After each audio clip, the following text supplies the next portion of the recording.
West Coast vibes collide. Corner store stops, grab a drink, it's all good. Cruising through the streets of my neighborhood. Nag-message. Doon na tayo. Wherever the sun sets slow. Chilling with the homies, let that talk box go. Barbecues and palm trees, vibe real tight. Retro beats bumping beneath the moon tonight. Cali breeze blowing, let the funk take the floor. Some so slow, leave them shouting for more.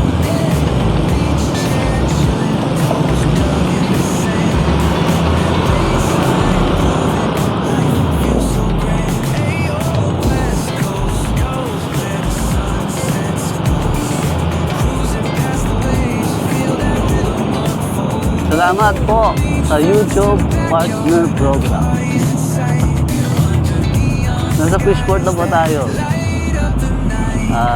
Pupunta na tayo sa banda ng C6. Itong C6 na to ay pag diretso natin, mabilis lang tayo makapunta sa Ikutan. Dahil yung po yung kanyang ulo.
Araw-araw dito banda dito, ito ang ating choking point, mga choking point. Ito yung papaliko, ganun.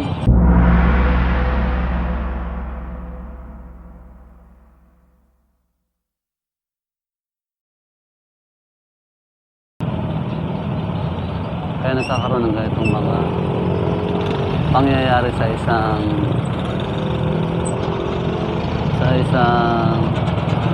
paliko, crossing.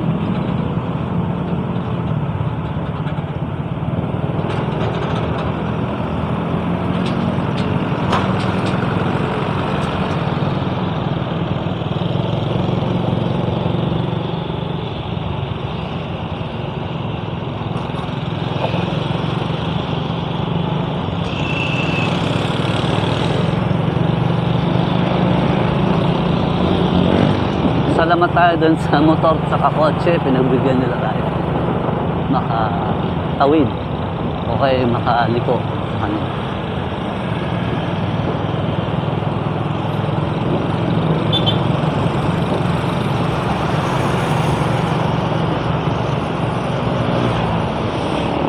Dito, lagi tayong gumagamit ng outer lane. Hindi naman outer lane, pero parang nasa center lane siya. Kumbaga kung papaliko ka sa kanan, ang outer lane mo ay kaliwa. Pag papaliko ka sa kaliwa, ang outer lane mo ay sa kanan. Kung mapapansin nyo, yung mga outer lane kung saan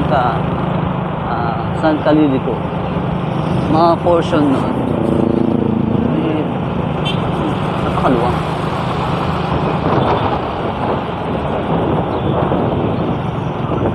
Kasi nga, ang tendency talaga ng liliko ay papunta ka talaga sa lilikuan mo, which is yung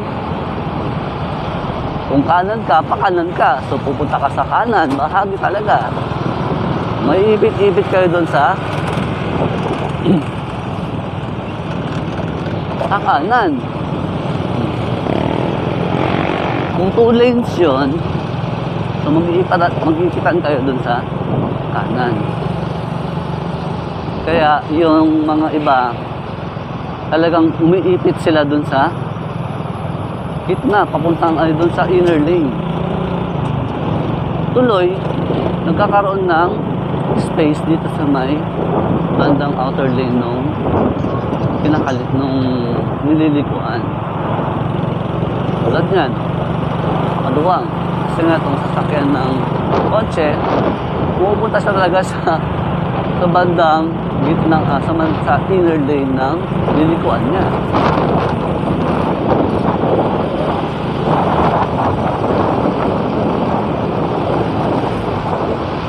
Liliko tayo ng kanan. So, lahat sila papunta sa kanan. So magkakaroon ngayon ng space dito sa may kaliwang bahagi ng lane. Makita mo, oh, see? Oh, napakaluwang. Samantala sila, nandun sila, nag-iipitan dun sa inner lane ng lilikuan nila.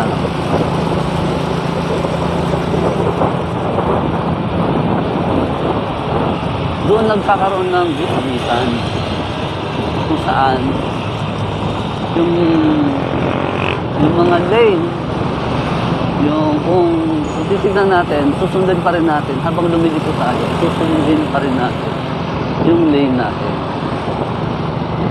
Dalawang lane, kung ang isang kalsada ay dalawang lane,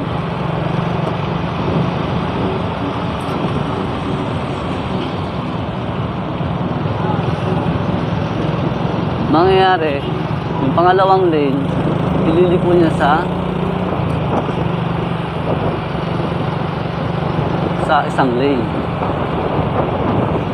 So, kakaroon sila ng mag-uunahan sila sa isang lane. 2 lane yung kalsada. Kaya nagkakaroon ng gitgitan. Hanggat maaari, gamitin pa rin, isipin pa rin natin na 2 lane yung pagliliko ka. 2 lane pa rin siya. Yung 2 lane yung kalsada mo na dinadaanan pag lumiliko ka, 2 lane pa rin. Hindi ka pupunta dun sa isang lane. Mag-i-invade ka dun sa isang lane. Pupunta ka dun sa aagawan mo yung isang lane. Which is dapat nandun ka pa rin sa mo habang ikaw ay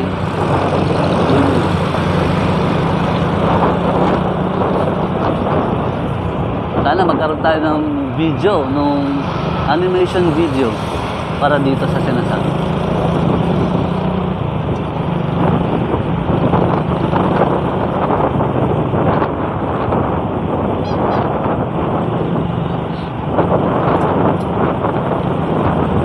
Sa technology natin, paliwanag natin yung ganong pagpapaliwanag gamit ng ating mga technology, visual technology.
Ikakat natin yung portion na yon.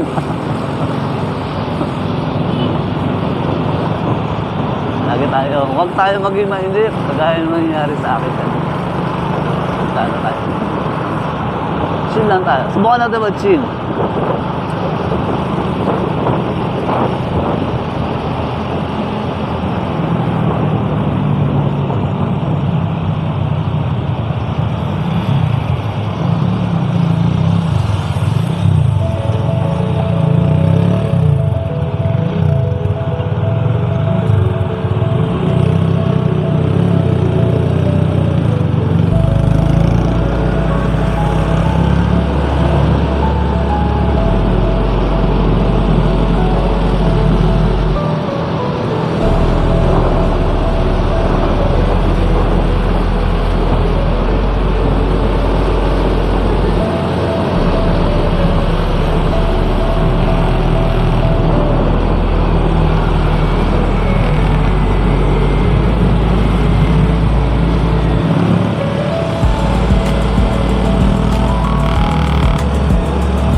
Napakatahimik talaga ng biyahe kapag isa lang ang sinusundan nila.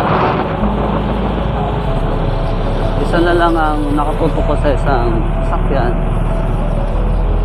at makakalma ka.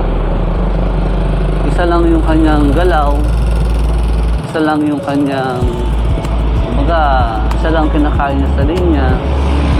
Hindi katulad ng mga motor na pupunta ka dito, pupunta siya doon. Saka mag-a-adjust yung utak mo dahil nag-a-adjust siya. Uunahan ka niya doon sa harapan. Mga ganun. Medyo nakaka-stress yun sa samantalang ito, susundan mo lang siya. Diba? Isa lang naman. Ang purpose mo lang dito, titignan mo lang siya sa salamin. Nakatutok ko lang dito sa salamin. Ito, tatapatan lang natin sa salamin niya, side mirror niya, para malaman niya na mayroon tayo sa likod. Hindi natin siya ino-overtaken, kumbaga nandito lang tayo sa kanya, nakadistansya lang. Wala naman tayo kung ba ang pakay, kundi magkaroon lang tayo ng safe distance sa kanya.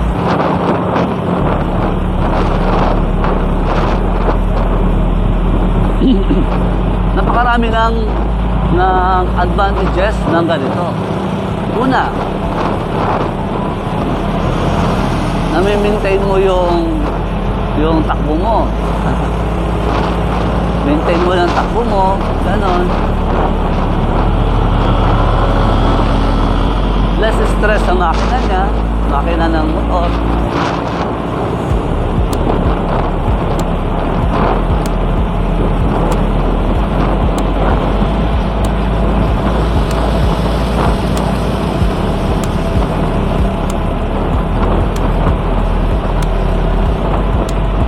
At magiging kalmado ka sa biyahe. Sigurado naman tayo walang magkakasalita.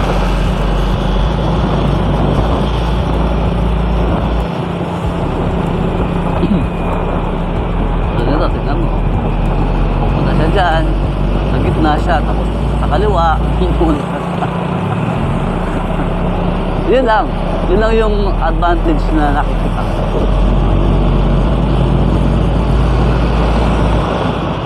Na nakakaroon ka ng peace of mind. Nakakaroon ka ng, kumbaga, nagiging kalmado ka sa biyahe.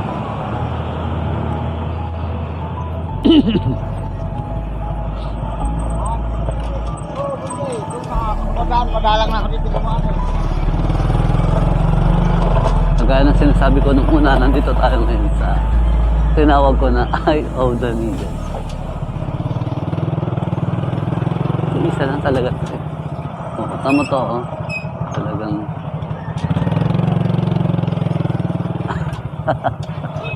yung mga ganun, binibigyan natin sila ng mahabang pasensya.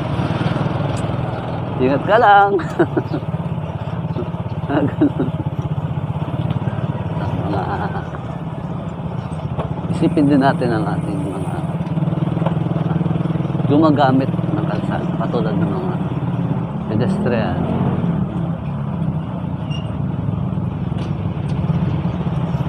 Yung mga nagbabae.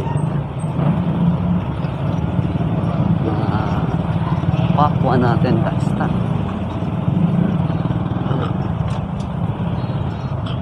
Laking tulong doon yung mga ganitong mga tao na tumutulong sa daloy ng traffic.